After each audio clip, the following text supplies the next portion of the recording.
ঢাকা শহরের প্রতিটি রাস্তা গলিতে পুলিশের চোখের জাল বিছিয়ে ফেলেছে ডিএমপি। 50টি থানার পুলিশ সদস্যরা সতর্ক অবস্থানে, কয়েকশো পুলিশ সদস্য টহল দিয়ে ঘুরছে। ডিএমপির সব থানা পুলিশ সহ 7,000 পুলিশ সদস্য রাস্তায় মহড়া দিয়েছে। আর এসব কিছুই 13ই নভেম্বরকে ঘিরে।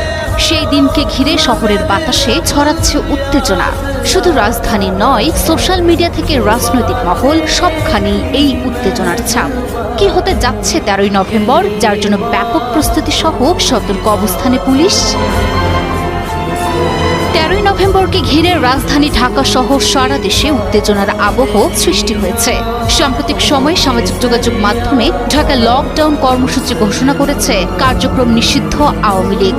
লাখ লাখ মানুষের গণসমাবেশ ঘটিয়ে বিশৃঙ্খলা সৃষ্টি, যানবাহনে অগ্নিসংযোগ ও অপতৎপরতার গুঞ্জন ছড়িয়ে পড়েছে। তবে আইন শৃঙ্খলা বাহিনীর কাছে কোনো নিশ্চিত তথ্য নেই। তারপরও সর্বাত্মক প্রস্তুতি নেওয়া হয়েছে। ডিএমপির অভিযানে টিম বাড়ানো হয়েছে। প্রতিদিন গ্রেপ্তার হচ্ছেন আওয়ামী লীগের নেতাকর্মীরা। পুলিশের পাশাপাশি র্যাব, বিজিবি, সেনাবাহিনী ও অন্যান্য রাজনৈতিক দলও মাঠে থাকবে। সবাই সম্ভাব্য